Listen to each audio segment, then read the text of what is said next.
అనేది ఇస్తాం. తర్వాత ఒకవేళ సర్వీసు ఏ విధమైన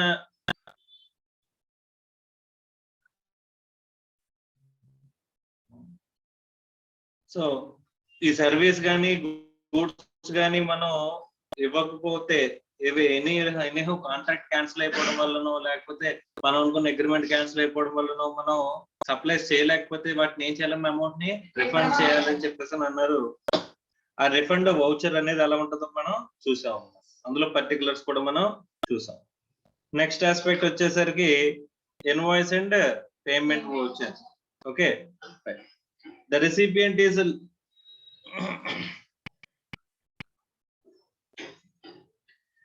recipient is liable to pay tax on the reverse charge basis where he receives supply of such goods or services or both, which are notified for reverse charge purposes under section 9(3).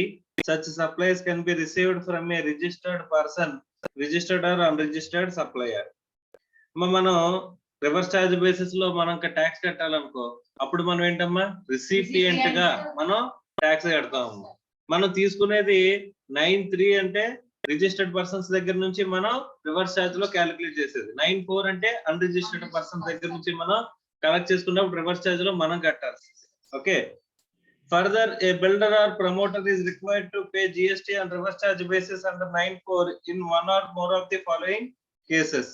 A builder or promoter must purchase 80% of the inputs and input services used in supply of service from the registered persons. In case of shortfall, he is required to pay tax under reverse charge on all such inward supplies to the extent short of 80% of inward supplies from a registered supplier. అంటే maximum వాడు ఎవరి దగ్గర కొనాలంటమ్మా, registered supplier దగ్గర నుంచే కొనాలంట. Total గా 80% of the registered supplier దగ్గర నుంచి కనుక కొనకపోతే ఎంతైతే షార్ట్ ఫాల్ వచ్చిందో అది అన్రిజిస్టర్డ్ పర్చేజెస్ చేస్తున్నట్టే కదమ్మా. దాని మీద ఏం చేయాలంటే మనం రివర్స్ ఛార్జ్ లో మనమే పే చేయాలి. Where cement is received from an unregistered person, promoter or builder has to pay tax on supply of such cement on reverse charge basis. So builder కనుక సిమెంట్ కొంటున్నాడు అంటే ఎక్కడి నుంచి, అన్రిజిస్టర్డ్ పర్సన్స్ దగ్గర నుంచి. అలాంటప్పుడు వీడు ట్యాక్స్ పే చేయాలంటే reverse charge లో. అర్థమైందా? తర్వాత GST on capital goods is payable by the promoter on reverse charge basis. So అలాగే క్యాపిటల్ గూడ్స్ మీద కూడా వాడు రివర్స్ ఛార్జ్ లోనే పే చేయాల్సిన అవసరం అనేది ఉంటుందంట, if he is purchasing from unregistered persons. అర్థమవుతుందా? సో ఇలా మనం రివర్స్ ఛార్జ్ లో మనం పే చేసేటప్పుడు, మనం రివర్స్ ఛార్జ్ లో ట్యాక్స్ పే చేసేటప్పుడు ఏ సెక్షన్స్ లో పే చేస్తున్నామా, 9(3) and 9(4). Invoice to be issued by recipient if he is liable to pay tax under 9(3) or 9(4) and receives supplies from an unregistered person. A registered person who is liable to pay tax under reverse charge ఏం చేయాలంటమ్మా, shall issue an invoice in respect of goods or services or both received by him from the supplier who is not registered on the date of receipt of goods or services or both. మనమే reverse charge లో tax కడుతున్నాం అంటే అవతల వాడు మనకి invoice అనేది issue చేస్తాడా చేయడా? చేయట్లేదు అనుకుంటే కనుక అక్కడ మనం ఏం చేయాలంటే మనమే ఒక ఇన్వాయిస్ అనేది ఇష్యూ చేయాలంట. అర్థమైందా? అన్రిజిస్టర్డ్ డీలర్ మనకి అసలు ఇన్వాయిస్ ఇస్తాడా? ఇవ్వనప్పుడు మనం ట్యాక్స్ కట్టాల్సి వచ్చిన అవసరం ఉన్నప్పుడు మనమే ఇన్వాయిస్ అనేది ఎదురుగా ఇష్యూ చేయాల్సిన అవసరం ఉందంట. ఇప్పుడు on the receipt of goods or services or both, అది మనకి గూడ్స్ మన చేతికి రిసీవ్ అయినప్పుడు లేదా సర్వీసెస్ మనం పొందినప్పుడు ఇమీడియట్ గా మనమే రివర్స్ ఛార్జ్ లో ట్యాక్స్ కట్టాలి. కాబట్టి మనం ఏం చేయాలంటమ్మా, ఇన్వాయిస్ రేస్ చేయాలంట. Thus a recipient liable to pay tax by virtue of 9(3) has to issue invoice only when supplies have been received from an unregistered supplier. 9(3) అయితే కనుక అక్కడ unregistered supplier దగ్గర తీసుకుంటే మనం రివర్స్ ఛార్జ్ లో పే చేయాలంట. Payment voucher to be issued by recipient at the time of making payment if he is liable to pay tax under section 9(3) or 9(4). 9(3) or 9(4) కనుక మనం లో రివర్స్ ఛార్జ్ గన్లో మనం tax pay చేయాల్సి వస్తుంటే మనం ఏం ఇష్యూ చేయాలంట, పేమెంట్ వౌచర్. అర్థమవుతుందా? Besides, a registered person who is liable to pay tax under reverse charge shall issue payment voucher at the time of making payment to the supplier. మనకి supplies ఎప్పుడైతే వస్తాయో మనమే ఒక ఇన్వాయిస్ తయారు చేయడం ఒకటి, మా గూడ్స్ రావడం వేరు, పేమెంట్ చేయడం వేరు. అవునా? గూడ్స్ వచ్చినప్పుడు మనం ఏం చేయాలంటమ్మా, ఇన్వాయిస్ తయారు చేసుకుంటాం. రివర్స్ ఛార్జ్ లో మనం క్లెయిమ్ చేస్తున్నాం కాబట్టి, మనం పే చేస్తున్నాం కాబట్టి. మా అర్థమైందా? మా రివర్స్ ఛార్జ్ లో మనం పే చేసి గవర్నమెంట్ కి ట్యాక్స్ మళ్ళీ అది ఏం చేస్తాం, ఇన్పుట్ కింద తీసుకుంటాం కదా. సో కాబట్టి మనం ఏం చేస్తామంటమ్మా, ఫస్ట్ ఆ రివర్స్ ఛార్జ్ లో మనం పే చేసేటప్పుడు మనకి అమౌంట్ ఆఫ్ గూడ్స్ కానీ సర్వీసెస్ కానీ వచ్చినప్పుడు మనమే ఒక ఇన్వాయిస్ అనేది తయారు చేసి పెట్టుకుంటున్నాం. ఓకే, తర్వాత పేమెంట్ చేయడం వేరు కదా. ఆ పేమెంట్ చేసేటప్పుడు మనం ఏం ఇష్యూ చేయాలంట, పేమెంట్ వౌచర్. ఓకే,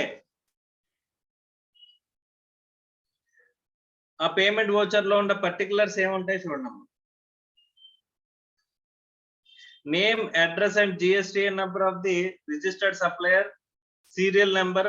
మా ప్రతి దానికి సీరియల్ నెంబర్ అనేది ఖచ్చితంగా మెయింటైన్ చేయాలి.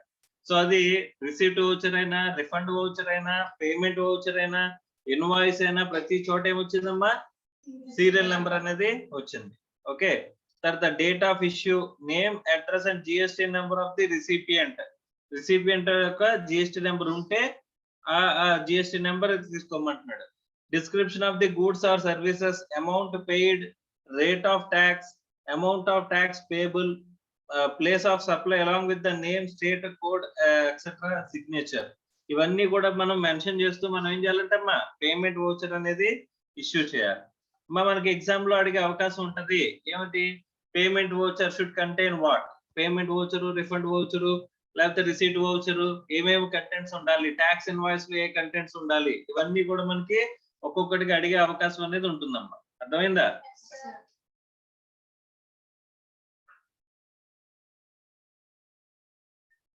Next, supplier permitted to issue any document other than the tax invoice. Government on the recommendations of the council by notification subject to such conditions as may be mentioned therein specify categories of services in respect of which any other document issued in relation to supply shall be deemed to be a tax invoice. Tax invoice may not be issued. మీకు tax invoice కాకుండా ఏ other document issue చేసినా దాన్ని tax invoice కింద treat చేస్తారంట. అలాంటి situations, circumstances GST council recommendations మీద ఏమన్నా ఉన్నాయా అని చెప్పేసానంటే కొన్ని లిస్ట్ అవుట్ చేస్తున్నాడమ్మా. ఆ లిస్ట్ అవుట్ చేసే ఆస్పెక్ట్స్ మనం ఇప్పుడు ఒకసారి చూద్దాం. Following supplier may issue tax invoice but they are also permitted to issue any other document in lieu of tax invoice by whatever the name called. అంటే ఇప్పుడు మనం చెప్పుకోబోయే వాళ్ళు ట్యాక్స్ ఇన్వాయిస్ ఇష్యూ చేయకపోయినా పర్లేదా, వాళ్ళు ఇష్యూ చేసిన document నే ట్యాక్స్ ఇన్వాయిస్ కింద ట్రీట్ చేస్తారు. అంతే కదమ్మా? చూడండి, insurer, banking company, financial institution including NBFC. ఇక్కడ మనం ఆల్రెడీ కొంతమంది ఇవి ఇష్యూ చేయాల్సిన అవసరం లేదని చెప్పేసి ఎక్సెప్షన్స్ చూసాం కదమ్మా, అందులో ఉన్న వాళ్ళు ఇక్కడ కవర్ అవుతారు. ఓకే, సో వీళ్ళు ఏంటంటే serial number optional information. Serial number is not mandatory for banking, insurance company. Serial number of the invoices, address of the recipient of the taxable service, అవన్నీ కూడా ఏంటి, ఆప్షనల్ అంట. ఓకే, మ్యాండేటరీ ఇన్ఫర్మేషన్ ఏంటి, other information other than serial number, address of the recipient as prescribed for tax invoice. So ఇక్కడ serial number అవసరం లేదు, ఎవడైతే recipient ఉంటాడో వాటి అడ్రస్ అవసరం లేదు. వీళ్ళ అడ్రస్ మెన్షన్ చేసేసి ఇచ్చేస్తే మిగతా అంటే ట్యాక్స్ ఇన్వాయిస్ లో ఉన్న పర్టికులర్స్ లో ఈ ఇన్ఫర్మేషన్ తప్ప మిగతా అంత ఇన్ఫర్మేషన్ ఇంక్లూడ్ చేసి ఇచ్చేయచ్చు అంట. Okay, a customer may avail numerous services from the bank or insurance in a given tax period. Such entities may issue consolidated tax invoice, statement or advice or any document in lieu thereof by whatever name called, may issued or made available physically or electronically for the series services made during the month at the end of the month.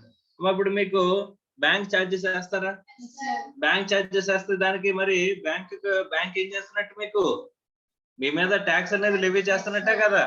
So మరి levy చేస్తున్నట్టు అందులో GST cut చేస్తున్నారా, cut చేయట్లేదా? మరి మీకు invoice issue చేయాలి అవసరం లేదా అని చెప్పేసానంటే ఇలా ఇన్వాయిస్ ఇష్యూ చేయడం మొదలెట్టారు అనుకోమ్మా, ఏమవుతుంది, it is a huge task. అవునా? సో మీరు బ్యాంక్ తో చేసే ప్రతి ఆస్పెక్ట్ లోని ఇప్పుడు ఒక నెఫ్ట్ చేశారమ్మా, నెఫ్ట్ చేసాం, నెఫ్ట్ చేస్తే నెఫ్ట్ ఛార్జెస్ వేస్తారా, నెఫ్ట్ ఛార్జెస్ మీద కూడా ఏం కలెక్ట్ చేస్తారు, జిఎస్టీ కలెక్ట్ చేస్తారా. సో మనం చేసే ప్రతి ట్రాన్సాక్షన్ కి వాళ్ళు ఏం ఇష్యూ చేయాలి, ఇన్వాయిస్ ఇష్యూ చేయాలి. అవునా కదా? ₹1 ఒక్కోసారి ₹2 ఛార్జెస్ వేసారు. ₹2 మీద కూడా ఏం చేస్తారమ్మా, జిఎస్టీ సెపరేట్ గా లెవీ చేస్తారు కదమ్మా. సో మరి అలాగా సర్వీస్ అంటే మనం చేసే ట్రాన్సాక్షన్స్ చేస్తున్నప్పుడు ఇక్కడ టోటల్ గా మనకి సర్వీస్ ప్రొవైడ్ చేస్తున్న ప్రతి దానికి ఇన్వాయిస్ రేస్ చేసుకుంటూ వెళ్ళాలంటే is it possible to do or not? So మరి అలాంటప్పుడు ఏం చేయొచ్చు అంటే కన్సాలిడేటెడ్ గా ఒక డాక్యుమెంట్ అనేది ఒకటి ఇష్యూ చేయొచ్చు. దాన్ని కూడా ఏమని తీసుకుంటారు, ట్యాక్స్ ఇన్వాయిస్ కింద తీసుకుంటారు. ఎందుకంటే న్యూమరస్ ట్రాన్సాక్షన్స్ ఉన్నప్పుడు it is not possible to issue invoice per transaction wise గా మనం ఇష్యూ చేయడం అనేది నాట్ పాసిబుల్. అవునా కదమ్మా? ఎంతమంది కస్టమర్స్ ఉంటారమ్మా బ్యాంక్ కి? కొన్ని కోట్లలో ఉంటారు. కోట్లలో రోజు ఎంతమంది చార్జెస్ పే చేస్తారు? ఇప్పుడు నెఫ్ట్ ఆర్టీజీఎస్ అనేది కామన్ కదమ్మా. సో చేసిన ప్రతిసారి చార్జెస్ పడతాయి. చార్జెస్ పడిన ప్రతిసారి మనకి ఏముంటది, ఎస్ఎంఎస్ చార్జెస్ అని, ట్యాక్స్ మనకి ఏమంటారు, ప్రాసెసింగ్ చార్జెస్ అని, లేకపోతే బ్యాంక్ చార్జెస్ అని, by whatever the name మనకి చార్జెస్ అయి పడతాయి కదమ్మా. సో దాని మీద జిఎస్టీ కూడా సెపరేట్ గా లెవీ చేస్తారు కదా. సో అలా ప్రతిసారి మనకి అవతల జిఎస్టీ నెంబర్ తీసుకుని మనం ఇన్పుట్ అనేది చేయడం అనేది సాధ్యమయ్యే పని కాదు. అవునా కదా? ఇష్యూయన్స్ ఆఫ్ ట్యాక్స్ ఇన్వాయిస్, అందుకోసం చెప్పేసి వాళ్ళకి ఈ రిలాక్సేషన్ అనేది ఇవ్వడం జరిగింది. అర్థమైందా? కాకపోతే మనకి ఏమవుతుందంటే మన ఇన్బాక్స్ అంటే ఏమవుతుంది, ఈ ఇన్వాయిస్ లో బ్యాంక్ కూడా పంపించే ఇన్వాయిస్ సరిపోతాయి. అవునా కదా?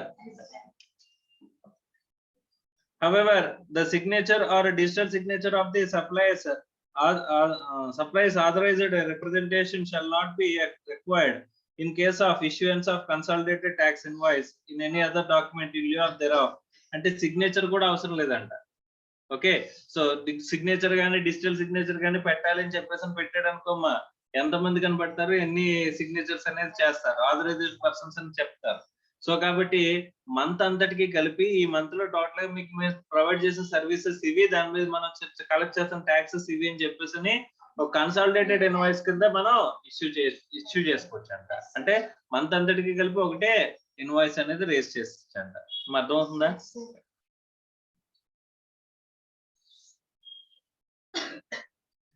Next, goods transport agency supplying services in relation to transportation of goods by road in a goods carriage. చూడండి, ఇక్కడ వీళ్ళు ఇష్యూ ట్యాక్స్ ఇన్వాయిస్ ఇష్యూ చేయాల్సిన అవసరం లేదమ్మా వీళ్ళు. Okay, gross weight of the consignment, name of the consignor and consignee, registered number of the which carriage which goods are transported, details of the goods transported, details of the place of origin and destination, GSTN of the person liable for paying the tax, whether as a consignor or consignee of or GTA, other information. ఈ particulars ఉండేలాగా మనం ఏ document issue చేసినా that will be treated as tax invoice. అర్థమైందా? ఇందులో clear గా చూస్తే కనుక ఎవరు ట్యాక్స్ కడుతున్నారు ఈ గూడ్స్ మీద అనేది మనం క్లియర్ గా మెన్షన్ చేయాలి. అంటే కన్సైనర్ కడుతున్నాడా, కన్సైనీ కడుతున్నాడా, గూడ్స్ ట్రాన్స్పోర్ట్ ఏజెన్సీ కడుతుందా అనేది వాళ్ళు జిఎస్టీ నెంబర్ ఉంటే కనుక వాళ్ళు ఆ డాక్యుమెంట్ మెయింటైన్ చేస్తే సరిపోతుంది. Okay, supplier off passenger transportation service అని చెప్పేసి అని అంటున్నాడు. ఇప్పుడు మనం బస్సులో ట్రావెల్ చేస్తున్నాము, బస్ టికెట్ తీసుకుంటే అందులో కూడా జిఎస్టీ ఉంటుంది కదమ్మా. సో అప్పుడు ప్రతి ఒక్కరికి కూడా మీ దగ్గర నుంచి జిఎస్టీ కలెక్ట్ చేస్తున్నాము, ప్రతి ఒక్కరికి జిఎస్టీ ఇన్వాయిస్ ఇవ్వాలా లేదా, tax invoice. Is it possible to do so? So మరి అలాంటప్పుడు కొంత రిలాక్సేషన్స్ ఇవ్వాలా లేదమ్మా?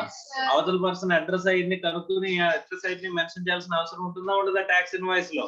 కానీ ఇక్కడ ట్యాక్స్ ఇన్వాయిస్ అనేది డాక్యుమెంట్ అనేది మనం ఇష్యూ చేయాల్సిన అవసరం లేదు. వీళ్ళు ఇష్యూ చేసిన డాక్యుమెంట్ నే ట్యాక్స్ ఇన్వాయిస్ కింద తీసుకుంటారు. చూడండి, సీరియల్ నెంబర్ అవసరం లేదంట, address of the recipient of the taxable service. మనం ఎవరికి ఇప్పుడు టికెట్ తీసుకుంటున్నప్పుడు మీ ఇల్లు మీ పేరు చెప్పండి, మీ అడ్రస్ చెప్పండి అన్ని అడుగుతాడా? అన్ని అడిగితే ఇవాళకి వెళ్తారా బస్సులోని? వెళ్ళరు కదమ్మా. సో కాబట్టి అక్కడ అవి రిలాక్సేషన్స్ ఇస్తున్నాడు అనమాట. Tax invoice shall include ticket in any form by whatever name called, other information other than serial number and address prescribed for a tax invoice under rule 46. however signature అనేది signature కూడా అవసరం లేదు కదమ్మా. Ticket మీద ticket issue చేసినప్పుడు ప్రతి ఒక్కరికి signature పెట్టేస్తారా? So direct గా టికెట్ అనేది ఇస్తారు. టికెట్ లో ఈ అంటే అవతల పర్సన్ రిసిపియంట్ యొక్క అడ్రస్, తర్వాత మనకి ఏమంటారు సీరియల్ నెంబరు ఏమీ లేకపోయినా, ఈ సిగ్నేచర్ లేకపోయినా మిగిలిన contents like tax breakup, description of the service అవన్నీ ఉండాలి కదమ్మా. అవన్నీ నార్మల్ గా ఉండాలి. ఇవి సపరేట్ గా అవసరం లేదు. ఇప్పుడు ప్రతి ఒక్కరికి మీకు మీ పేరు చెప్పండి, అడ్రస్ చెప్పండి, మీ జిఎస్టీ నెంబర్ చెప్పండి అని చెప్పి మనం తీసుకోగలమా? It is not possible to do so. అలాంటి ప్రాక్టికల్ పాసిబిలిటీస్ లేని చోట ఇలాంటి డాక్యుమెంట్స్ ఏది ఇష్యూ చేసినా దట్ టికెట్ ఇట్ సెల్ఫ్ ఏమంటున్నాడమ్మా? ఇన్వాయిస్, ట్యాక్స్ ఇన్వాయిస్ కింద తీసుకుంటారు. తర్వాత registered person supplying services by way of admission to exhibition cinematographic films in multiplex screens. Okay, details of the recipient of service.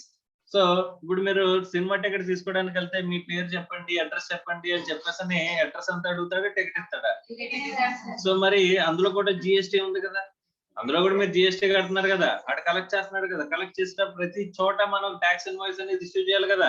So tax invoice అంటే ఈ particulars అన్ని mention చేస్తే tax invoice అనేది issue చేసేటప్పుడు అందరి పేరు అడ్రస్ కనుక్కొని అన్ని చెప్పాలి కదా ట్యాక్స్ ఇన్వాయిస్ లో పర్టికులర్స్. సో ఎప్పుడైనా మల్టీప్లెక్స్ కి వెళ్ళినప్పుడు ఇలాగే అన్ని డీటెయిల్స్ చెప్పి తీసుకున్నారా, డైరెక్ట్ గా సినిమా పేరు చెప్పి ఎంత టికెట్ కావాలో చెప్పి తీసుకున్నారా? అంతే కదమ్మా, అంతేగాని డీటెయిల్స్ అన్ని చెప్పలేదు కదా. సో అలా చెప్పాల్సిన అవసరం కూడా లేదు, ఎందుకంటే వాడికి అడగాల్సిన అవసరం కూడా లేదు. వాడు ఇష్యూ చేసిన డాక్యుమెంట్ ని ఏమంటాడు? ట్యాక్స్ ఇన్వాయిస్ కింద ట్రీట్ చేస్తాడు. Supplier is required to issue an electronic ticket and said electronic ticket shall be deemed to be the tax invoice. Other information other than the details of the recipient of service as prescribed for a tax invoice. మీకు ఇచ్చిన ticket లో ఖచ్చితంగా tax breakup అనేది ఉండాలి. మీద CGST collect చేస్తున్నాడు, SGST collect చేస్తున్నాడు, IGST collect చేస్తున్నాడు అనే డిస్క్రిప్షన్ అనేది అందులో క్లియర్ గా ఉండాలి. మీకు ఏ సర్వీస్ ప్రొవైడ్ చేస్తున్నాడు, అందులో వాల్యూ ఎంత, క్వాంటిటీ, రేట్ ఎన్ని ఉంటాయి కదమ్మా, అవన్నీ కూడా మనకి మెన్షన్ చేయాల్సిన అవసరం అనేది ఉంటుందంట. Next, it is important to note here that keeping in view of the large number of transactions in banking, insurance, passenger transportation sector, taxpayers need not mention the address of the customer and the serial number in their invoices. Invoices lo serial number adi kuda mention cheyalsina avasaram ledanta. Okay, enduku numerous transactions jarugutayi kada. Is it possible to issue prati okkante kuchobetti tax invoice issue cheyadam jarugutada? Right. Next,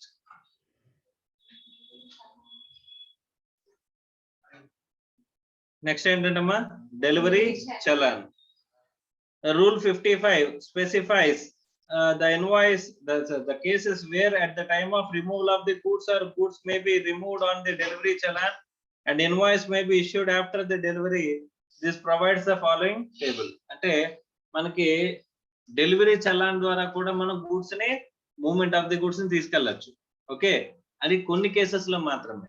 మనం removal of the goods చేసేటప్పుడు ఖచ్చితంగా tax invoice దాంతో పాటు goods తో పాటు ఉండాలని మాట్లాడుకున్నావా లేదా?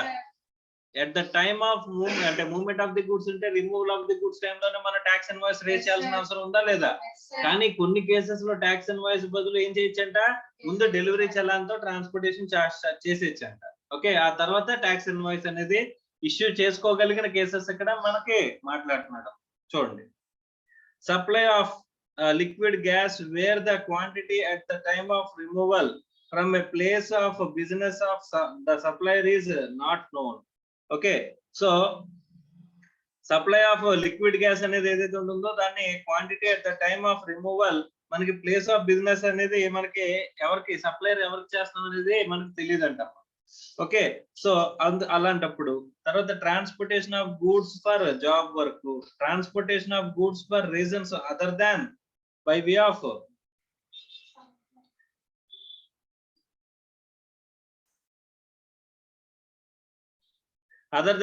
supply and such other supplies as may be notified by the board. ఈ కేసెస్ లో డెలివరీ చలాన్ అనేది ఇష్యూ చేస్తే సరిపోద్దంట. డెలివరీ చలాన్ ఎలా ఉండాలంటే serially number, not exceeding 16 characters in one or more multiple series at the time of removal of the goods for transportation. ఈ 4 situations లోనే మనం ఏం ఇష్యూ చేస్తే సరిపోద్ది, డెలివరీ చలాన్ తో మనం ఏం చేయొచ్చు, ట్రాన్స్పోర్టేషన్ ఆఫ్ గూడ్స్ అనేది చేయొచ్చు అంట. Okay, so particulars of delivery challan, date and number of the delivery challan, name and address of the GSTN of the consignor if registered, name and address of the UN of the consignee registered, HSN code, quantity, taxable value, tax, tax and place of supply and signature ఇవన్నీ ఉండాలంటమ్మా. ఏంటివి? Delivery చలాన్లో particulars. మీకు అర్థమవుతుందా? So delivery చలాన్లో particulars ఉండాలి. ఇప్పుడు goods sent for job work అంటాడమ్మా. జాబ్ వర్క్ అంటే ఏంటి? ఇప్పుడు సపోజ్ నేను ఒక మ్యానుఫ్యాక్చర్ అమ్మా, ఇప్పుడు లేస్ ప్యాకెట్స్ ఉంటాయా, చిప్స్ ఉంటాయి అందులో. ఆ చిప్స్ ని కంపెనీ లేస్ అనే కంపెనీ ఉంది కదా, తయారు చేస్తుంది అనుకుంటున్నారా? ఏం చేస్తారంటే ఇప్పుడు ఈ పొటాటోస్ ని వీళ్ళు ఆథరైజ్డ్ వీళ్ళు డీలర్స్ ని పెట్టుకుంటారు కొంతమంది. వాళ్ళు ఏంటంటే వాళ్ళు చిన్న చిన్న యూనిట్స్ ఉంటాయి, వాళ్ళు ఏం చేస్తారంటే వాళ్ళు స్లైసెస్ కింద కట్ చేసి ఇవన్నీ కూడా చేసేస్తారమ్మా. చేసేసిన తర్వాత మొత్తం ఇదంతా చేసిన తర్వాత ప్యాకింగ్ మాత్రం ఇక్కడ జరుగుతుంది, అంటే కొన్ని కేసెస్ లో. ఓకే, సో ఇక్కడ ఈ గూడ్స్ ని ఏం చేస్తారు, సర్టెన్ వర్క్ క్యారీ అవుట్ చేయడానికి ఎక్కడికి పంపిస్తారమ్మా? జాబ్ వర్క్ పంపిస్తున్నారు. అలా జాబ్ వర్క్ పంపించి మళ్ళీ గూడ్స్ అనేవి ఎక్కడికి వచ్చేస్తాయి?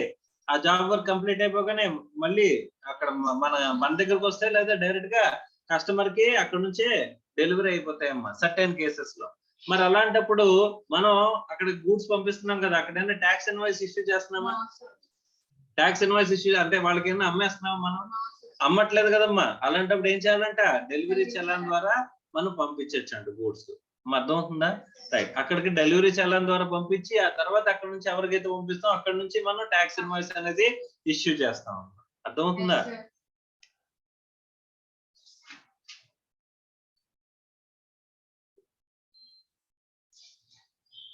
నెక్స్ట్, డెలివరీ చలాన్ కూడా ఎలా ఉండాలంటమ్మా?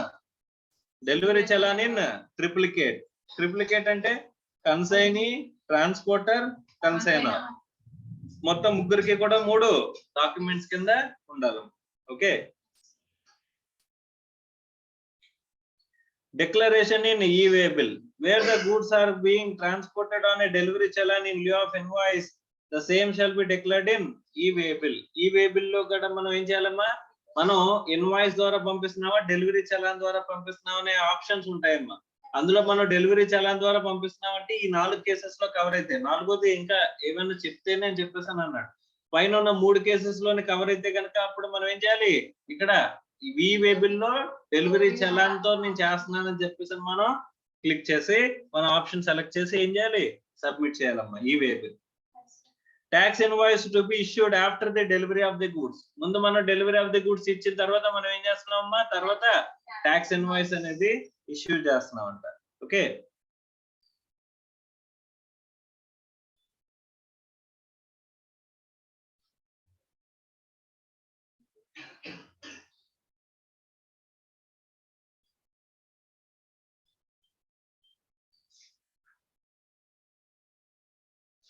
goods may be moved within the state or from the state of a registration to another state for a supply of on approval basis, and artworks may be sent by artists to galleries for exhibition on delivery challan along with the e-way bill wherever applicable అని చెప్పేసి అంటాడు. అమ్మ మనం sale on approval basis లో ఎప్పుడు మనం invoice అనేది issue చేయాలనుకున్నాం? అవతల వాడు టైమ్ ఆఫ్ సప్లై అంటే అవతల వాడు యాక్సెప్టెన్స్ ఇవ్వడం కానీ 6 months ఎలాప్స్ అయిపోవడం కానీ, అంతే కదమ్మా. అంటే మనం మూవ్మెంట్ ఆఫ్ ది గూడ్స్ ఇచ్చినప్పుడు మనం ఇన్వాయిస్ ఇష్యూ చేయాల్సిన అవసరం లేదు కదా. మరి మూవ్మెంట్ ఆఫ్ ది గూడ్స్ ఇక్కడ నుంచి వెళ్తున్నాయి కదా, మరి వెళ్తున్నప్పుడు ఏ డాక్యుమెంట్ ఉండాలి? ఖచ్చితంగా మూవ్మెంట్ ఆఫ్ ది గూడ్స్ ఉన్నప్పుడు ఈ-వే బిల్ ఉండాలా? అక్కడ మనం ఏం ఇష్యూ చేయాలి? డెలివరీ చలాన్ పంపిస్తామన్నమాట. అర్థమవుతుందా? అక్కడ ఎలాగ ట్యాక్స్ ఇన్వాయిస్ ఇష్యూ చేయమని మ్యాండేట్ చేయలేదు కదా మనల్ని. మరి మ్యాండేట్ చేయనప్పుడు మనం ఏం చేయాలంటమ్మా? డెలివరీ చలాన్ ద్వారా మనం గూడ్స్ పంపిస్తామంట. Okay, goods sent on sale on approval. Okay, approval basis అన్నప్పుడు అప్పుడు డెలివరీ చలాన్ తో మనం గూడ్స్ పంపిస్తాము. దాంతో పాటు ఏముండాలి? ఈ-వే బిల్ మ్యాండేటరీ. ట్రాన్స్పోర్టేషన్ లో ఖచ్చితంగా ఉండాల్సింది ఏంటి? ఈ-వే బిల్. దాంతో పాటు డెలివరీ చలాన్ ఉండొచ్చు, లేదా ట్యాక్స్ ఇన్వాయిస్ అనేది ఉండొచ్చు. అర్థమైందమ్మా?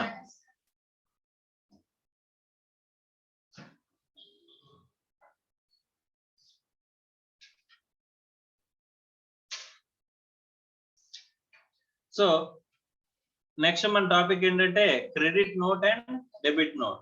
ఓకే, మీకు already credit note, debit note గురించి మీకు ఆల్రెడీ ఒకసారి చెప్పానమ్మా. ఓకే, చూడండి section 34 sub section 1. where one or more of the tax invoices have been issued for supply of any goods or services or both, and the taxable value of the taxable value or tax charged in that tax invoice is found to exceed the taxable value or tax payable in respect of such supply, or where the goods supplied are returned by the recipient, or where the goods or services are both supplied are found to be deficit, the registered person who has supplied such goods or services or both may issue to the recipient one or more credit notes for the supplies made in a financial year containing such a particulars as may be prescribed అని చెప్పేసి అని అంటున్నాడు. So ఈ situations చెప్తున్నాడమ్మా, ఏ situations లో credit note అనేది issue చేస్తాము అని చెప్పేసాను. ఓకే, ఒకటి మనం పంపించిన గూడ్స్ వాల్యూ ఉంటది కదమ్మా, గూడ్స్ యొక్క వర్త్ అనేది మనం పంపించిన ఇన్వాయిస్ కంటే ఏముంది, తక్కువ ఉంది. మనం పంపించిన గూడ్స్ యొక్క వర్త్ అనేది మనం సప్లై చేసిన ట్యాక్స్ ఇన్వాయిస్ వాల్యూ కంటే తక్కువ ఉందంట. అలాంటప్పుడు ఏం చేయాలి? అయినా సరే మీరు డబ్బులు పే చేస్తారమ్మా? పే చేయరు కదా. ట్యాక్స్ ఇన్వాయిస్ ఎక్కువ ఇచ్చావు మార్చు అని చెప్పేసి అని అంటావా అనవా? Yes or no? సో మనం పంపించిన గూడ్స్ యొక్క వర్త్ 10,000 ఉంటే మీకు ఇన్వాయిస్ మాత్రం 15,000 కి ఇచ్చాడంటమ్మా. Is it clear or not? అలాంటప్పుడు ఈ వాల్యూ తగ్గాలా తగ్గక్కర్లేదా? సో ఎంతకి తగ్గాలి? 10,000 కి తగ్గాలా లేదా? మరి అలాంటప్పుడు ఈ 15,000 అన్నప్పుడు ఆ 5,000 రూపీస్ కి మనం ఏం చేయాలి? ట్యాక్స్ ఇన్వాయిస్ ఆల్రెడీ ఇష్యూ చేస్తాడు అనుకోమ్మా, దాన్ని తగ్గిస్తూ మనం ఏం చేయాలంట? క్రెడిట్ నోట్ ఇష్యూ చేయాలి. ఎవరు? సప్లయర్ రిసిపియంట్ కి ఏం చేయాలి? క్రెడిట్ నోట్ అనేది ఇష్యూ చేస్తారు. ఒక రెండు, మనము పంపించిన గూడ్స్ అనేవి మనకి కరెక్ట్ గా లేక రిటర్న్ ఇచ్చేస్తున్నాడు. ఇప్పుడు మనం ఇన్వాయిస్ వాల్యూ ఎంత ఉందమ్మా? 15,000 ఇన్వాయిస్ వాల్యూ ఉంది. గూడ్స్ వర్త్ కూడా ఎంత ఉంది? 15,000 ఉంది. కానీ అందులో 5,000 రూపీస్ ఆఫ్ గూడ్స్ ని మీరు అగ్రీ అవ్వలేకపోతున్నారు. అర్థమవుతుందా? అలాంటప్పుడు మీరు ఏం చేస్తారమ్మా? రిటర్న్ చేస్తారా చేయరా? 5,000 వర్త్ ఆఫ్ ది గూడ్స్ ని మీరు రిటర్న్ చేస్తున్నారు. రిటర్న్ చేసేటప్పుడు అవతల పర్సన్ ఏం చేయాలి? మీకు క్రెడిట్ నోట్ ఇష్యూ చేస్తాడు. మా సప్లయర్ క్రెడిట్ నోటే కదా ఇష్యూ చేస్తాడు.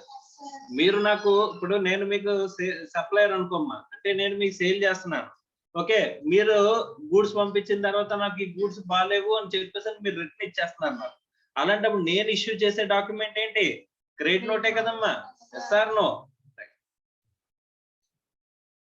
మీరు నాకు ఇష్యూ చేసే డాక్యుమెంట్ ఓకేనా? రైట్. సో కాబట్టి అమౌంట్ ఏమవుద్ది? ఇక్కడ తగ్గిపోతుంది. Is it clear or not? Right. అలాగే గూడ్స్ ఎక్కడైనా డెఫిసిట్ గూడ్స్ ఉన్నాయనుకో, తక్కువ గూడ్స్ పంపించాను అనుకో, అప్పుడు సో డెఫిసిట్ అంటే అది తక్కువ గూడ్స్ పంపించవచ్చు, లేదా బాగలేని గూడ్స్ పంపించవచ్చు, ఏదైనా సరే. సో అప్పుడు కూడా ఏం చేస్తామమ్మా? క్రెడిట్ నోట్ అనేది ఇష్యూ చేస్తాం. అంటే ఇన్వాయిస్ వాల్యూని తగ్గించాలంటే ఏం ఇష్యూ చేయాలి? క్రెడిట్ నోట్ అనేది ఇష్యూ చేస్తాం. ఆల్రెడీ మనం ఇష్యూ చేసింది ఏంటి? Tax invoice. ఆ ట్యాక్స్ ఇన్వాయిస్ యొక్క ఏం తగ్గాలి? వాల్యూ తగ్గించాలంటే ఏం చేస్తాను నేను? క్రెడిట్ నోట్ అనేది ఇష్యూ చేస్తాను. అర్థమైందమ్మా? Next subsection 2. Any registered person who issues a credit note in relation to a supply of goods or services or both shall declare the details of such a credit note in the return for the month during which such a credit note shall be issued, but not later than the September of the following end of the financial year in which such supply was made, or the date of furnishing of the relevant annual return, whichever is earlier. ఇక్కడ కూడా మనకి same. ఏది? మనం ఏదైనా input మర్చిపోయాం అనుకోమ్మా, ఎప్పుడులోపు adjust చేసుకోవచ్చు అన్నారు? September month కానీ, లేకపోతే date of filing of the annual return కానీ, విచ్ ఎవర్ ఈజ్ ఎర్లియర్ అనుకున్నారు కదా. సేమ్ ఇక్కడ కూడా అంతే. అంటే మనం క్రెడిట్ నోట్ ఇష్యూ చేసాం అనుకో, మా క్రెడిట్ నోట్ పర్టికులర్స్ కూడా మనం ఏం చేయాలి? జిఎస్టీ రిటర్న్ లో చూపించాలి. అంతేనా అమ్మా? మనకి లైబిలిటీ తగ్గాలి, అవతలకి ఏం తగ్గాలి? ఇన్పుట్ తగ్గాలి కదమ్మా. ఇప్పుడు ఆల్రెడీ ట్యాక్స్ ఇన్వాయిస్ ఎక్కువ వాల్యూ ఇష్యూ చేయడంతో ఎక్కువ ఇన్పుట్ తీసేసుకుంటాడా? ఇప్పుడు ఏం చేయాలి? క్రెడిట్ నోట్ ఇష్యూ చేస్తే ఆటోమేటిక్ గా వాల్యూ తగ్గుతుంది కదమ్మా. ఇటు వాల్యూ తగ్గుతుంది, అటు మీకు ఇన్పుట్ కూడా తగ్గుతుంది. అవునా కదా? సార్ నో, నాకు లైబిలిటీ తగ్గాలి, మీకు ఇన్పుట్ తగ్గాలి. అలాంటప్పుడు నేను ఏమి ఇష్యూ చేయాలి? Credit note. ఆ క్రెడిట్ నోట్ డీటెయిల్స్ కూడా మనం ఎక్కడ అప్లోడ్ చేయాలి? జిఎస్టీ రిటర్న్ లో మనం అప్లోడ్ చేయాలి. ఓకే, ఒక ఇయర్ కి సంబంధించి మనం అంటే ఒక 2 months 3 months కి సంబంధించి ఒకేసారి క్రెడిట్ నోట్ ఇష్యూ చేయొచ్చా, లేకపోతే గూడ్స్ వచ్చినప్పుడల్లా మనం ఇష్యూ చేయాలి క్రెడిట్ నోట్. అంటే ఇక్కడ ఏం చెప్తున్నాడు, సో ఇలా క్వాంటిటీస్ ట్రాన్సాక్షన్ జరుగుతున్నప్పుడు మనకి మంత్ వైజ్ గా కానీ లేకపోతే 3 months క్వార్టర్ కానీ ఇలాగ మనం ఎలాగైనా సరే మనం ఇష్యూ చేసుకోవచ్చు క్రెడిట్ నోట్. ఓకే, క్రెడిట్ నోట్లు ఇష్యూ చేయడం అనే ప్రాసెస్ ఎప్పుడు ఎండ్ అయిపోతుందమ్మా? ఒక ఫైనాన్షియల్ ఇయర్ సంబంధించి నా ఫైనాన్షియల్ ఇయర్ ఎండింగ్ నుంచి సెప్టెంబర్ తర్వాత వస్తుంది కదమ్మా, ఆ సెప్టెంబర్ డ్యూ డేట్ లోపు కానీ లేకపోతే యాన్యువల్ ఫైలింగ్ డ్యూ డేట్ కానీ, యాన్యువల్ ఫైలింగ్ రిటర్న్ నువ్వు నిజంగా యాన్యువల్ ఫైలింగ్ చేసేస్తే ముందే అప్పుడు కానీ ఆ లోపు ఏం చేయాలమ్మా, విచ్ ఎవర్ ఇస్ ఎర్లియర్ ఏం చేయాలి, క్రెడిట్ నోట్ అనేది ఇష్యూ చేసేయాలి. ఓకే, సో అవతలకి ఏమవుతుంది, ఆటోమేటిక్ ఇన్పుట్ అనేది తగ్గిపోతుంది. Sir no. And the tax liability shall be adjusted in such a manner as may be prescribed, provided that no reduction in the output tax liability of the supplier shall be permitted if the incidence of tax and interest on such supply has been passed on to the any other person. మనం tax అనేది అవతల వాడికి వెళ్ళిపోయింది అని చెప్పేసి అనుకుంటే, input అనేది పోయింది అని చెప్పేసి అనుకుంటే ఇక్కడ వీడికి లైబిలిటీ తగ్గిస్తారా? సో ఇన్పుట్ వీడికి అవతల వాడి ఇన్పుట్ తగ్గితేనే వీడికి లైబిలిటీ తగ్గుతుంది అంట. అర్థమవుతుందా? Government is not going to lose anything. మీకు అర్థమవుతుందమ్మా? సో మీరు రిసిపియంట్ ఇన్పుట్ తగ్గించుకుంటేనే వీడికి లైబిలిటీ అనేది తగ్గుతుంది, లేకపోతే తగ్గుతుంది. అర్థమైందా?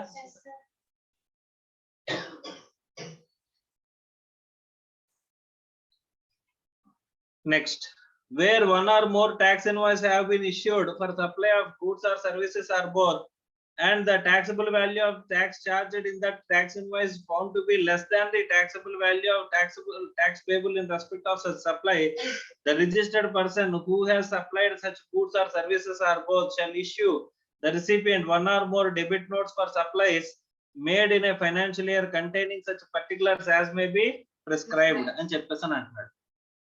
ఇక్కడ మనకి మనం సప్లై చేసాం గూడ్స్, ఆ వర్త్ ఆఫ్ గూడ్స్ 15,000 ఉన్నాయి, కానీ మనం ఇష్యూ చేసిన ఇన్వాయిస్ అంతా కేవలం 10,000కి అనుకుంటే కనుక వర్త్ ఆఫ్ గూడ్స్ ఎక్కువ ఉన్నాయి, మనం ఇష్యూ చేసిన ఇన్వాయిస్ తక్కువ ఉంది అని చెప్పేసి అనుకుంటే మనం ఏం చేస్తాం, supplementary invoice are debit note. Additional invoice కదమ్మా అది. Supplementary invoice are debit note కి ఎడిషనల్ గా transportation of the movement of the goods అన్ని ఉంటాయా? ఏం ఉండవు. ఓకేనా? సో అయినా సరే అవతల వాడు ఏం చేసుకోవచ్చు, ఇన్పుట్ తీసుకోవచ్చు. అర్థమైందా? Is it clear or not? Sir ఈ డెబిట్ నోట్ కి మనకి సప్లైస్ మళ్ళీ అడిషనల్ గా రావాల్సిన అవసరం ఉందా అంటే రావాల్సిన అవసరం లేదు. లేకపోయినా సరే ఏం చేసుకోవచ్చు, మీరు ఇన్పుట్ తీసుకోవచ్చు. కానీ నేను మాత్రం ఫస్ట్ ఏం చేయాలి, సప్లై చేసిన వాడిగా డెబిట్ నోట్ అనేది ఇష్యూ చేయాలి. అర్థమైందా? Debit note includes supplementary invoice. తర్వాత, any registered person who issues a debit note in relation to a supply of goods or services or both shall declare the details of such debit note in the return for the month during which such debit note has been issued, and the tax liability shall be adjusted in a manner as may be prescribed. Debit note ఎప్పుడైనా issue చేసుకోవచ్చు. Debit note అనేది issue చేసిన దాన్ని మళ్ళీ ఏం చేయాలి, return లో particulars కింద మనం మెన్షన్ చేయాలి. దానివల్ల మన లైబిలిటీ ఏమవుతుంది, సప్లై చేసిన లైబిలిటీ పెరుగుతుంది, అవతల ఇన్పుట్ కూడా ఏమవుతుందమ్మా. For the purpose of this act the expression debit note shall include supplementary invoice. మనం ఆల్రెడీ మాట్లాడుకున్నాం కదమ్మా, డెబిట్ నోట్ లో ఏమి ఇంక్లూడ్ అయి ఉంటుంది,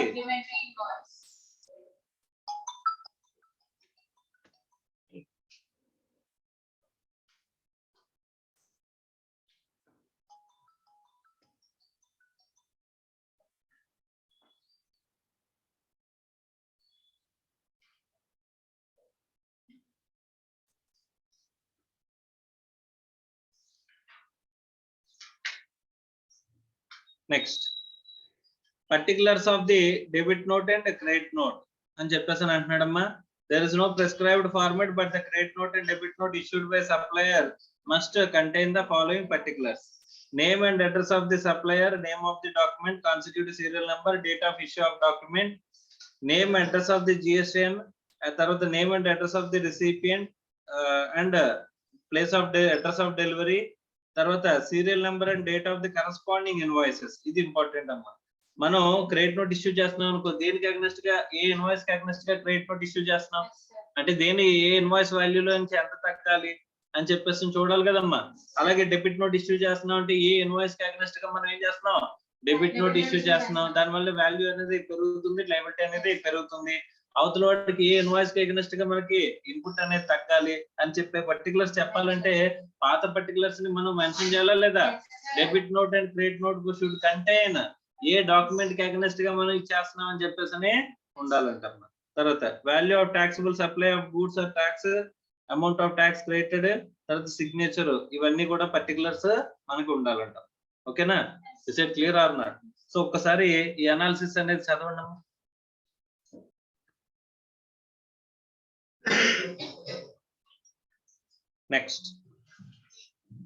next aspect చూద్దామమ్మా.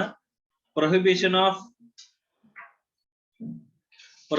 Of unauthorized collection of tax. మనం అన్రిజిస్టర్డ్ పర్సన్ గా ట్యాక్స్ కలెక్ట్ చేయొచ్చా? చేస్తే ఏం చేస్తారు? Right. A person who is not registered person shall not collect in respect of any supply of goods or services or both any amount by way of tax under this act. No registered person shall be collected tax except in accordance with the provisions of the act and rules made thereunder అని చెప్పేసాను. మనం liable అయ్యాము, ఇంకా registration చేయించుకోవడానికి 30 days ఉన్నది. ఆ లోపు కావాలంటే కలెక్ట్ చేయొచ్చు. ఓకే, అంతేగాని అసలు రిజిస్ట్రేషన్ చేయించుకోకుండా మనం ట్యాక్స్ కలెక్ట్ చేసుకోవచ్చా? సో గవర్నమెంట్ డబ్బులు మనం తీసుకోవచ్చా? గవర్నమెంట్ డబ్బులు మన దగ్గర ఉండొచ్చా? సో కాబట్టి ఏం చేస్తారమ్మా? So that is not allowed. ఓకేనా? Next, amount of tax to be indicated in the tax invoice and other documents. మనం చెప్పుకున్న ప్రతి డాక్యుమెంట్ లోని ప్రత్యేకంగా ఏం చెప్పాడమ్మా? ట్యాక్సెస్ అనేవి సెపరేట్ గా మెన్షన్ చేసాడా లేదా? సో ఆ ట్యాక్స్ అనేది ఖచ్చితంగా ఇండికేట్ చేయాలంట, ట్యాక్స్ ఇన్వాయిస్ కానీ ఎనీ అదర్ డాక్యుమెంట్ లో కానీ. Notwithstanding anything contained in this act or any other law for the time being in force where any supply is made for a consideration, every person who is liable to pay tax for such supply shall phenomenally indicate prominently indicate in all documents relating to assessment, tax invoice, other like documents, the amount of tax which shall be form part of the price which supply is made. Composition dealer tappa evarama composition dealer tappa మిగతా ఎవరైనా సరే document ఏది issue చేస్తున్నా సరే అక్కడ ఏం చేయాలి? Separate గా ట్యాక్స్ ఇన్వాయిస్ అనేది మెన్షన్ చేయాలి. బిల్ ఆఫ్ సప్లై లో అలాగే ట్యాక్స్ ఉండదు కాబట్టి ట్యాక్స్ ఇన్వాయిస్ కానీ ఎనీ అదర్ పర్టికులర్ డాక్యుమెంట్ ఇస్తా ఉంటే అందులో పర్టికులర్స్ ఆఫ్ ఐజిఎస్టీ అయితే ఐజిఎస్టీ అని, సిజిఎస్టీ ఎస్జిఎస్టీ అయితే సిజిఎస్టీ ఎస్జిఎస్టీ అని, యూజిఎస్టీ అయితే సిజిఎస్టీ యూజిఎస్టీ అని, అలా మనం సెపరేట్ గా ట్యాక్స్ అనేది మెన్షన్ చేయాలంట, ఇండికేట్ చేయాలంట. Okay, so this is with respect to particulars of tax invoices అన్న. Tax invoice, debit note, credit note. Okay, తర్వాత ఈ వే బిల్ అంటున్నాడు. నెక్స్ట్ ఏంటమ్మా? ఈ వే బిల్. ఈ వే బిల్ అంటే ఏంటమ్మా? సో పర్టికులర్ గా మనం ట్రాన్స్పోర్టేషన్ జరుగుతుందమ్మా. ఏంటది? Transportation, movement of the goods అనేది జరుగుతుంది. అది జరుగుతున్నప్పుడు ఖచ్చితంగా మనల్ని మధ్యలో ఎవరైనా సరే ఆఫీసర్ ఆపి అడిగే అవకాశం ఉంటుందా లేదా? సో ఆపి అడిగినప్పుడు మనం ఏం చూపించాలంటే ఈ వే బిల్. ఈ వే బిల్ లో పర్టికులర్స్ ఎలా ఉంటాయని చెప్పేసానంటే క్లియర్ గా మనకి ఈ ట్రాన్స్పోర్టేషన్ అనేది ఎక్కడి నుంచి ఎక్కడి వరకు వెళ్తుంది, ఏ వెహికల్ లో వెళ్తుంది, ఎంత టనేజ్ కెపాసిటీ, ఆ వెహికల్ కెపాసిటీ ఎంత, ఈ గూడ్స్ కెపాసిటీ ఎంత, మొత్తం అంతా కూడా ఏం చేస్తారమ్మా? ఆ ప్రిస్క్రైబ్డ్ పర్టికులర్స్ లో మనకి ఇక్కడ చూపిస్తారమ్మా. అర్థమైందా? సో ఆ ఈ వే బిల్ అనేది జనరేట్ చేసి పెడతారు, అందులో పూర్తి పర్టికులర్స్ ఉంటాయి. దాంతో పాటు మనం ఖచ్చితంగా ఏముండాలి? ఏదో డెలివరీ చలాన్ గా ఉండాలి, లేకపోతే ట్యాక్స్ ఇన్వాయిస్ అనేది ఖచ్చితంగా పర్టికులర్ గా మనకి మెన్షన్ చేస్తారమ్మా.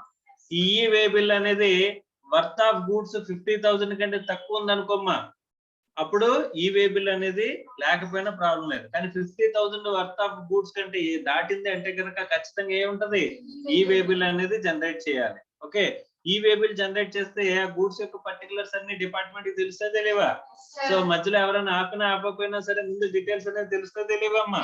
రైట్, మనం ఆల్రెడీ ఈ ఇన్వాయిసింగ్ గురించి మాట్లాడుతున్నాం. ఈ ఇన్వాయిసింగ్ జనరేట్ చేసిన వెంటనే మనకి అందులోనే మనం ఈ పర్టికులర్స్ ట్రాన్స్పోర్ట్ పర్టికులర్స్ తర్వాత ఈ వెహికల్ పర్టికులర్స్ అన్ని కనుక ముందే ఇచ్చేస్తే ఆ డీటెయిల్స్ అన్ని ఎక్కడికి వెళ్ళిపోతాయి అనుకున్నాం, ఈ వే బిల్ కూడా జనరేట్ అయిపోతుంది ఆటోమేటిక్ అని అనుకున్నాం కదా.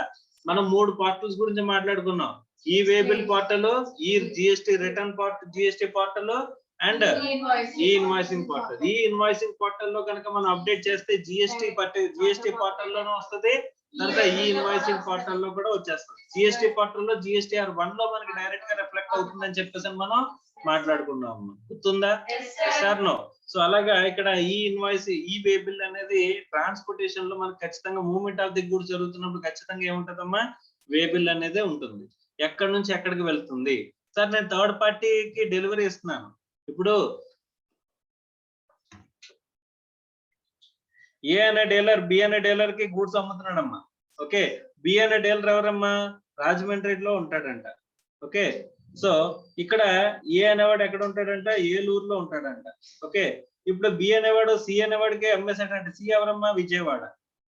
ఓకే, సో అలాంటప్పుడు ఇక్కడ ఏ అనేవాడు బి అనేవాడికి గూడ్స్ పంపించి ఏలూరు నుంచి రాజమండ్రి వచ్చి, రాజమండ్రి నుంచి మళ్ళీ విజయవాడ వెళ్ళాలా. సో డైరెక్ట్ గా ఇక్కడ ఏలూరు నుంచి విజయవాడకు పంపించగలదా? ఈ ట్రాన్స్పోర్టేషన్ పర్టికులర్స్ లో ఈ వే బిల్ పర్టికులర్స్ లో ఈ డీటెయిల్స్ అన్ని కూడా మనం మెన్షన్ చేసి పంపించేస్తే మనకి ఏంటంట, ఈ థర్డ్ పార్టీ డెలివరీ కూడా దట్ ఈస్ యాక్సెప్టబుల్. అర్థమవుతుందా? Is it clear or not? So అక్కడ ఇలా ట్రాన్సాక్షన్ చేయొచ్చు కదమ్మా. చేసినప్పుడు ఆ మూవ్మెంట్ ఆఫ్ ది గూడ్స్ ఎక్కడి నుంచి ఎక్కడికి వెళ్తున్నాయి, ఏ వెహికల్ లో వెళ్తున్నాయి, ఈ పర్టికులర్స్ అన్ని కూడా మనం ఏం చేయొచ్చు, ఈ వే బిల్ లో మెన్షన్ చేయాల్సిన అవసరం అనేది ఉంటుంది. ఓకే, సో అలాంటి ఈ వే బిల్ పర్టికులర్స్ లో అసలు ఈ వే బిల్ అంటే ఏంటి, ఆ ఈ వే బిల్ యొక్క రూల్స్ ఏంటి, రెగ్యులేషన్స్ ఏంటి అనేది ఒకసారి చూద్దాం. Under GST regime for a quick and easy movement of the goods across India without any hindrance, all the check posts across the country are abolished. First GST introduce చేసినప్పుడు అమ్మా. However, in order to monitor the movement of the goods for controlling of any tax evasion, e-way bill system has been introduced. అంటే check పోస్టులు తీసేశారు, GST introduce చేసినాడు, మళ్ళీ ఇప్పుడు reinstate చేస్తారు అనుకోండి. సో అంటే మన వాళ్ళ మీద నమ్మకం ఎక్కువ. సో కాబట్టి ఎందుకు ఏం చేశారు, మళ్ళీ చెక్ పోస్టుల్ని రీఇన్స్టేట్ చేశారు. ఫస్ట్ ఈ వే బిల్ సిస్టమ్ ని ఇంట్రడ్యూస్ చేశారు. Okay, under this system taxpayer prior to movement of the goods via conveyance would inform each transactions details to tax department. మేము ఇలా మా మధ్య ఒక ట్రాన్సాక్షన్ జరిగింది, ఏ అనేవాడు బి అనేవాడికి మా ఇద్దరి మధ్య ఈ ట్రాన్సాక్షన్ జరిగింది, నేను దా ట్రాన్సాక్షన్ కి అగనెస్ట్ గా ట్యాక్స్ ఇన్వాయిస్ ఇష్యూ చేశాను, ఆ ట్రాన్సాక్షన్ కి అగనెస్ట్ గా మూవ్మెంట్ ఆఫ్ ది గూడ్స్ అనేది జరుగుతుంది అని చెప్పి పర్టికులర్స్ అనేవి ఎక్కడ సబ్మిట్ చేస్తామంటమ్మా, tax department. Obtain an acknowledgement number for having thus informed.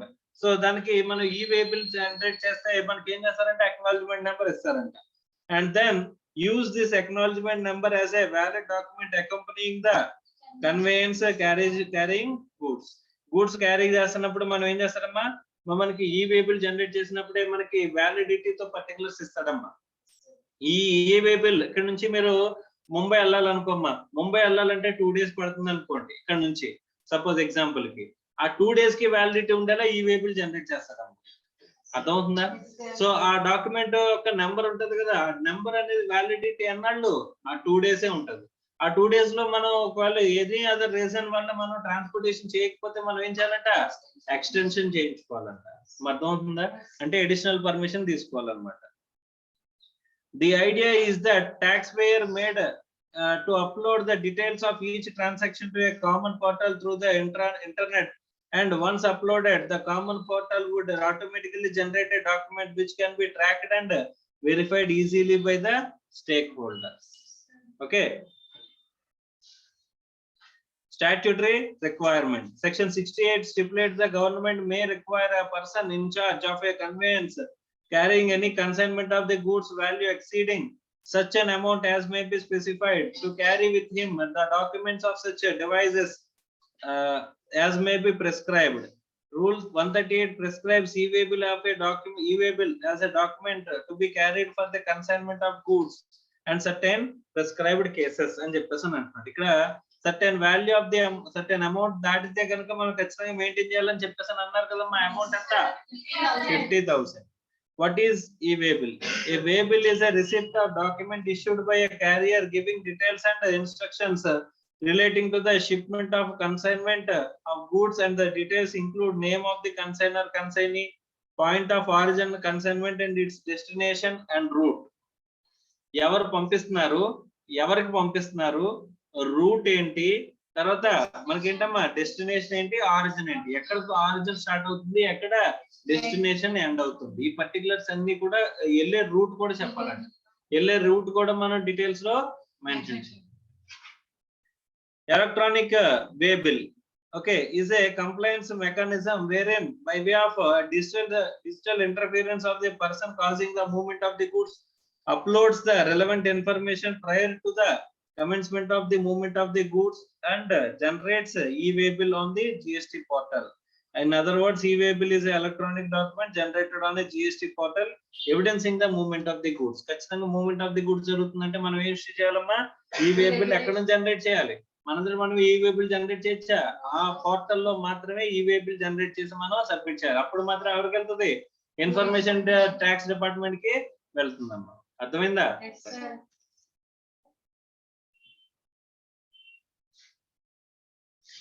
So what are the benefits of e-way bill అంటున్నాడమ్మా.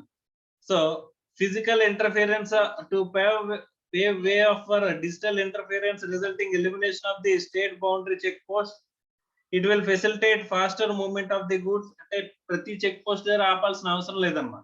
So only e-way bill generate చేసుకుని మనం తీసుకెళ్ళిపోవచ్చు. ట్యాక్స్ పర్టికులర్స్ అనేవి మెన్షన్ చేశాం కాబట్టి. ఓకే, కానీ తర్వాత ఏం జరిగిందంటే e-way bill సిస్టమ్ పెట్టినా సరే మన వాళ్ళు ఏం చేస్తారు, వే బిల్ చెక్ పోస్టులు తీసేసారంటే వే బిల్ జనరేట్ చేసుకుని నిజంగా వెళ్తారా, వెళ్ళరు కదమ్మా. సో ఆటోమేటిక్ గా ఏం చేశారు, మూవ్మెంట్ ఆఫ్ ది గూడ్స్ వెళ్ళిపోయినాయి. అప్పుడు మళ్ళీ ఏం చేశారు, చెక్ పోస్ట్ ని రీఇన్స్టేట్ చేశారు. It will improve the turnaround time of the trucks and help the logistic industry by increasing the average distance traveled, reducing the travel time as well as cost తగ్గుతున్నాయి, travel time తగ్గుతుంది అని చెప్పేసి అంటారు. Okay, అంతా online లో particulars అనేవి మనం mention చేసినట్లయితే. ఓకే, నెక్స్ట్ చూడండి, when is e-way bill required to be generated? Whenever there is a movement of the goods or consignment value exceeding ఎంత 50,000, 50,000 దాటి వాల్యూ కనుక మీరు కన్సైన్మెంట్ చేస్తున్నారంటే, ట్రాన్స్పోర్ట్ చేస్తున్నారంటే ఖచ్చితంగా ఏం జనరేట్ చేయాలమ్మా, e-way bill జనరేట్ చేయాలి. In relation to a supply for reason of any other than supply due to inward supply from an unregistered person. మనం అవతల వ్యక్తి కొంటున్నాం అంట, ఎవరి దగ్గర నుంచి కొంటున్నాం, అన్రిజిస్టర్డ్ పర్సన్ దగ్గర నుంచి కొంటున్నాం అంట. అలాంటప్పుడు అన్రిజిస్టర్డ్ పర్సన్ దగ్గర నుంచి కొంటున్నప్పుడు మనం ఏం చేసుకోవాలమ్మా, మనం e-way bill జనరేట్ చేసుకోవచ్చు, మనమే e-way bill జనరేట్ చేస్తామంట. అర్థమైందా? The registered person who causes such a movement of the goods shall furnish information relating to the said goods as specified in part A of the GST EWB 01 before commencement of such a movement of the goods start out and ముందే మనం e-way bill generate చేయాలా, తర్వాత generate చేయాలా? Movement of the goods start అవడానికి ముందే మనం ఏం చేయాలి, e-way bill జనరేట్ చేసి పంపించాలంట. It is important to note that information is to be furnished prior to the commencement of the movement of the goods and is to be issued whether the movement is in relation to supply or for any other than supply. మనం నిజంగా supply చేస్తున్నాం, other than supply చేస్తున్నాం అనేది పక్కన పెడితే ఖచ్చితంగా e-way bill అనేది movement of the goods start అవడానికి ముందే చేయాలంట. ఇప్పుడు మనం సేల్ ఆన్ అప్రూవల్ బేసిస్ కి గూడ్స్ పంపిస్తున్నాం అమ్మా, దేనికి, సేల్ ఆన్ అప్రూవల్ బేసిస్ కి గూడ్స్ పంపిస్తున్నాం. ఇక్కడ సప్లై జరుగుతుందా, ఇక్కడ అదర్ దాన్ సప్లై కదమ్మా ఇది. సో అలాంటప్పుడు దాన్ని ఏమంటాం, అప్పుడు మనం డెలివరీ చలాన్తో పాటు కలిపి మనం ఏం చేస్తాం, e-way bill జనరేట్ చేస్తాం, అంతేనా? కానీ ఖచ్చితంగా ఏం జనరేట్ చేయాలి, e-way bill జనరేట్ చేయాలి.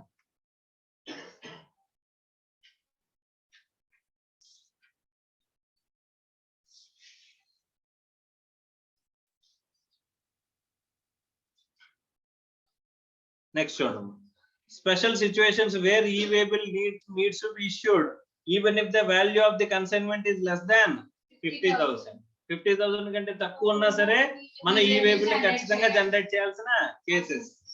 Inter state transfer of goods by principal to job work.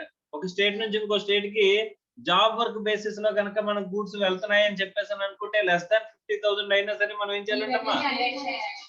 Next, interstate transfer of a handicraft goods by a person exempted from obtaining registration. ఎవరి దగ్గర నుంచి అయితే మనం జిఎస్టీ రిజిస్ట్రేషన్ ఎగ్జామ్టెడ్ అని చెప్పేసి చెప్తున్నాము వాళ్ళ దగ్గర నుంచి అప్లై జరుగుతుందంట. అలాంటప్పుడు కూడా ఏముండాలి?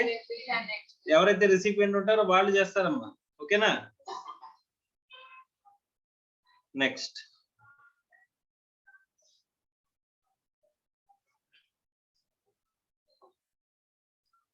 e-waybill in case of bill to ship to model. In a bill to ship to model, the supply, there are 3 persons involved in a transaction, namely A is the person who ordered B and send goods to directly to C. B, the person who is sending goods to directly to C on behalf of A. C is the recipient of goods. ఇందాక మనం ఒక situation మాట్లాడుకున్నాం కదమ్మా, అది ఏంటి ఇక్కడ? ఇది ఈ వేబిల్ లో bill to ship to model. ఏంటది? Bill to ship to model. Bill ఒకటికి రేజ్ చేస్తాం, షిప్మెంట్ అనేది ఇంకొకటికి వెళ్తుంది గూడ్స్. ఓకే, ఇక్కడ చూడండి, a ordered goods to be, movement of the goods ఎవరికి వెళ్ళింది? సికి వెళ్ళింది. ఓకేనమ్మా? In this complete scenario, the 2 supplies are involved in according to two tax invoices are required to be issued. ఎన్ని ఇన్వాయిస్లు ఉండాలి అక్కడ? 2 ఉంటాయి కదమ్మా. So which would be issued by B to A. B ఏమో A కి ఇష్యూ చేస్తాడు, A ఏమో C కి ఇష్యూ చేస్తాడు. కానీ B ఏమో direct delivery of the goods C కి ఇచ్చేస్తాడు. అంటే ఎన్ని ఇన్వాయిస్లు ఉన్నాయి ఇక్కడ? టాక్స్ ఇన్వాయిస్లు 1 2. B A కి ఇష్యూ చేసిన ఇన్వాయిస్, A C కి ఇష్యూ చేసిన ఇన్వాయిస్. ఓకే, ఏ ఆర్డర్ చేశాడంటే బిని ఏమని? సికి సప్లై చేసేమని చెప్పేసాను ఆన్ బిహాఫ్ ఆఫ్ ఏ. నేను ఆల్రెడీ నీ గూడ్స్ వేరే వాడికి అమ్మేసాను, నువ్వు డైరెక్ట్ గాడికి డెలివరీ ఇచ్చే అని చెప్పేసి చెప్తున్నట్టు అనమాట. Okay, it is clarified that as per the CGST rules, for the movement of the goods which takes place from B to C on behalf of A, either A or B can generate e-waybill, but it may be noted that only one e-waybill is required to be generated. మా e-waybill ఎవరు generate చేయాలంటే ఇక్కడ either B generate చేయాలి లేదా A generate. మా అర్థమైందా? So ఎవరెవరు ఇక్కడ e-waybill ఎవరు జనరేట్ చేయొచ్చు అంటే either A or B. కానీ ఇక్కడ 2 e-waybills అవసరమా? ఒక e-waybill సరిపోతుందంట. ఓకే, information to be furnished in e-waybill. e-waybill లో ఏ పర్మిషన్, ఏ పర్టికులర్స్ మెన్షన్ చేయాలి. And e-waybill form GST EW 01 contains 2 parts. Part A ఏముంటుందంటమ్మా? comprising of details of GST of the supplier and recipient, place of delivery, indicate pin code also, document, tax invoice, bill of supply, delivery challan or bill of entry, number and date and value of the goods, HSM code, and reason for transportation to be furnished by the registered person who is causing movement of the goods, consignment value exceeding 50,000. Part B. Okay, so transport details, transportation of document, number of goods,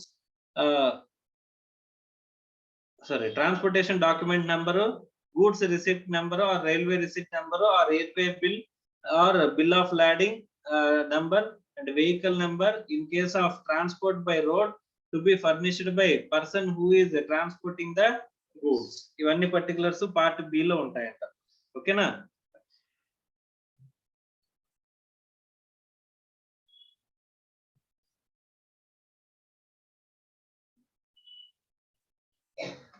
next, who is mandatorily required to generate e-waybill. ఎవరు ఖచ్చితంగా generate చేయాలి అని చెప్పేసి e-waybill is to be generated by consignor consignee himself if the transportation is being done in the own or hired conveyance or by railways by air or vessel. Okay, if the goods are handed over to the transporter for transportation by road, e-waybill is to be generated by the transporter. మనం మన conveyance లోనే పంపించుకుంటున్నాం అనుకో, అంటే vehicle ఎవరిది? మనదే. మన goods మన vehicle లోనే పంపించుకుంటుంటే ఎవరు జనరేట్ చేస్తారు? ఈ వే బిల్ మనమే జనరేట్ చేస్తాం.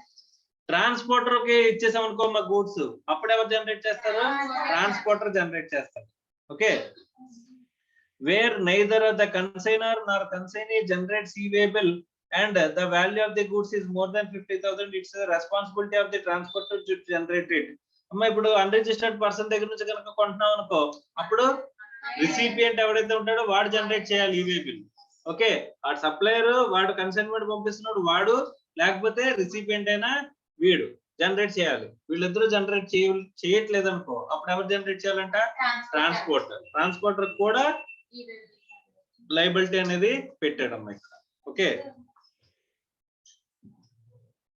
where the goods are transported by a registered person, whether as a consignor or recipient of the consignee. Okay, whether in his own conveyance or hired one or public conveyance by road, the said person shall have to generate the e-way bill.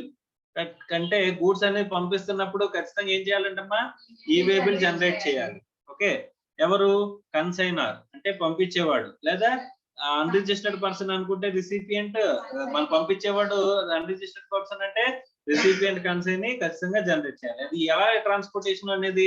మన own vehicle అవ్వచ్చు, transporter మనం hire చేసుకున్న vehicle అవ్వచ్చు, transporter అవ్వచ్చు, లేదా public transportation ద్వారా పంపించవచ్చు. ఎలా పంపిస్తున్నా సరే ఏం చేయాలంట? మనకి ఈ-వే బిల్ అనేది జనరేట్ చేయాలి. Where the e-way bill is not generated by its registered person and the goods are to be handed over to the transporter for the transportation of goods by road. అంటే మనం generate చేయలేదు, ఎవరు? Registered person ఏం చేయలేదమ్మా? ఈ-వే bill generate చేయలేదు. అదంతా goods తీసుకెళ్ళి ఏం చేసాం? ట్రాన్స్పోర్టర్ చేతిలో పెట్టేసాం. అక్కడ ట్రాన్స్పోర్టర్ తీసుకెళ్తున్నాడు, అలాంటప్పుడు ఎవరు జనరేట్ చేయాలి? అంటే మన కాంట్రాక్ట్ ఉందమ్మా, మన కాంట్రాక్ట్ సేల్ కాంట్రాక్ట్ ఏంటంటే నేను ట్రాన్స్పోర్టర్ డెలివరీ ఇవ్వడం వరకే. ట్రాన్స్పోర్టర్ మీ రిప్రజెంటేటివ్. ఇప్పుడు నేను సెల్లర్, మీరు బయ్యర్ అనుకోండి. ఈ ట్రాన్స్పోర్టర్ ఎవరి రిప్రజెంటేటివ్? బయ్యర్ యొక్క రిప్రజెంటేటివ్. నాకు ఎంతవరకు రెస్పాన్సిబిలిటీ ఉంటుందంటే కనుక గూడ్స్ ని డెలివరీ ఇచ్చేంత వరకు మాత్రమే నా రెస్పాన్సిబిలిటీ కాంట్రాక్ట్ లో. ఆ తర్వాత కాంట్రాక్ట్ లో నాకు సంబంధం లేదు అనుకుంటే కనుక ట్రాన్స్పోర్టర్ కి వన్స్ గూడ్స్ హ్యాండ్ ఓవర్ చేసేసి నేను వదిలేస్తానమ్మా, అంతేనా? సల్లర్ కింద నాకు సంబంధం లేదు కదా. అప్పుడు ఎవరు జనరేట్ చేయాలంటే కనుక transporter. The registered person shall furnish the information relating to transporter part B on the common portal, and the e-way bill shall be generated by the transporter on the said portal on the basis of information furnished by the registered person in part A. అంటే transporter ఎవరికైతే ఇచ్చాడో వీడు ఆ particulars mention చేసి వదిలేస్తాడు. ఆ తర్వాత e-way bill ఎవరు జనరేట్ చేసుకుంటారు? ట్రాన్స్పోర్టర్ జనరేట్ చేసుకుంటాడు. అర్థమైందా? Next, where the goods are transported by way of railways or by air or by vessel, e-way bill shall be generated by registered person being supplier or recipient who shall either before or after the commencement of movement furnish information in part B. Okay, so transportation document number, goods receipt and railway receipt number, airway bill or bill of lading on a common portal అని చెప్పేసాను అంటాడు. ఇప్పుడు railways కి నేను goods ఇస్తున్నాను అనుకోమ్మా, railways transporter కింద వ్యవహరిస్తాడు కదా, వాడు ఈ-వే బిల్ జనరేట్ చేసుకుంటాడా? చేసుకోడు, మనమే జనరేట్ చేయాలి. అర్థమైందా? అది బై రోడ్ వెళ్తున్నప్పుడు మాత్రమే ఆ ట్రాన్స్పోర్టర్ జనరేట్ చేసుకోవాల్సిన ఈ-వే బిల్ అనే సిస్టమ్ అనేది ఉంటుందా. ఓకేనా? Other important points, where goods are transported by railways, there is no requirement to carry e-way bill along with the goods, but railways has to carry invoice, delivery challan or bill of supply as the case may be along with the goods. మా ఈ-వే bill అనేది ఆ goods తో పాటు ఉండాల్సిన అవసరం లేదు, కానీ ఖచ్చితంగా ఏం ఉండాలి? ఇన్వాయిస్ అనేది, డెలివరీ చలాను, ఇవన్నీ పర్టికులర్స్ ఉండాలి. Further, e way bill generated for a movement is required to be produced at the time of delivery of the goods. మనం రైల్వేస్ లో కనుక గూడ్స్ ని పంపిస్తున్నాం అనుకోమ్మా, ఆ గూడ్స్ తో పాటుగా ఏం ఉండాల్సిన అవసరం లేదు, ఈ-వే బిల్ ఉండక్కర్లేదు, కానీ డెలివరీ తీసుకునేటప్పుడు మాత్రం ఈ-వే బిల్ సబ్మిట్ చేయాలి. అర్థమైందా? రైల్వేస్ వాళ్ళకి ఈ-వే బిల్, ఇన్వాయిస్ అనేది మూవ్మెంట్ ఆఫ్ ది గూడ్స్ తో పాటు ఇన్వాయిస్ ఆఫ్ డెలివరీ చలాన్ ఉండాలి. దాంతో పాటు ట్రాన్స్పోర్టేషన్ కూడా ఈ-వే బిల్ జనరేట్ చేస్తాం కదా, ఆ జనరేట్ చేసిన ఈ-వే బిల్ అనేది మనం సబ్మిట్ చేస్తేనే మనకి ఏం చేస్తారు? గూడ్స్ డెలివరీ అనేది ఇస్తారన్నమాట. Railways shall not deliver the goods unless e-way-bill required under the rule is produced at the time of delivery. At the time of delivery మనం సబ్మిట్ చేసి e-way-bill జనరేట్ చేసి సబ్మిట్ చేస్తేనే వాళ్ళు డెలివరీ ఆఫ్ ది గూడ్స్ ఇస్తారంట, లేకపోతే ఇవ్వరు.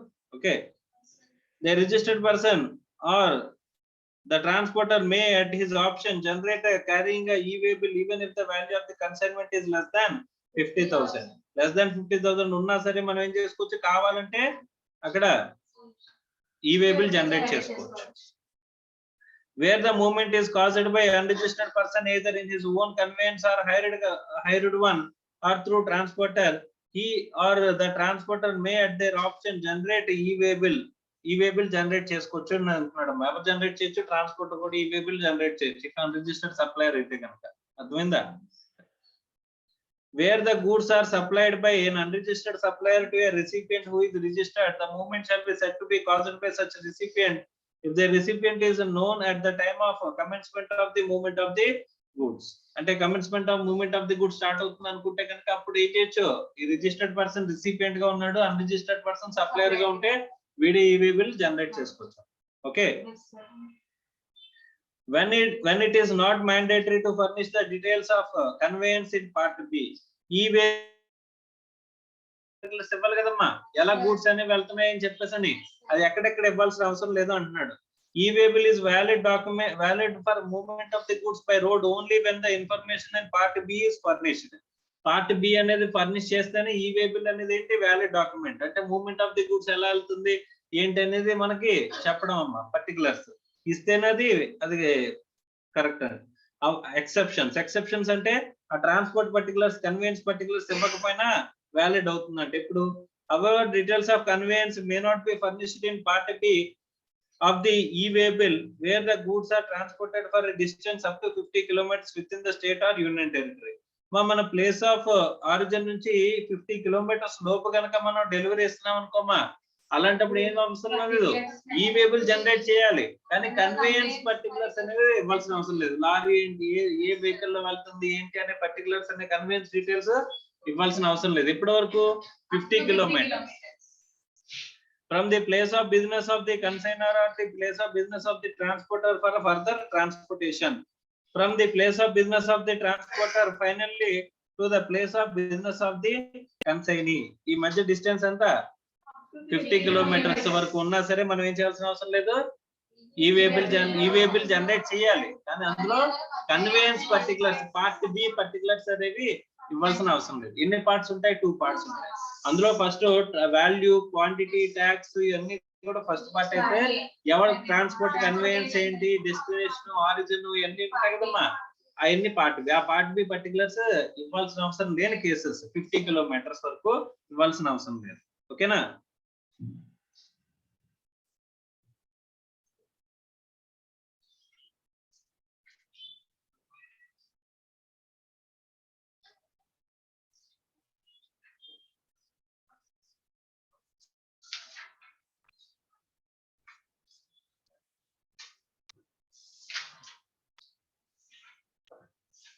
Right, ఇంకా కొంచెం చిన్న పర్టికులర్స్ ఉన్నాయమ్మా, ఇవన్నీ కూడా మనం నెక్స్ట్ క్లాస్ లో కంప్లీట్ చేసుకుని ఈ ట్యాక్స్ ఇన్వాయిస్ అనే చాప్టర్ కి క్లోజ్ చేద్దాం నెక్స్ట్ క్లాస్.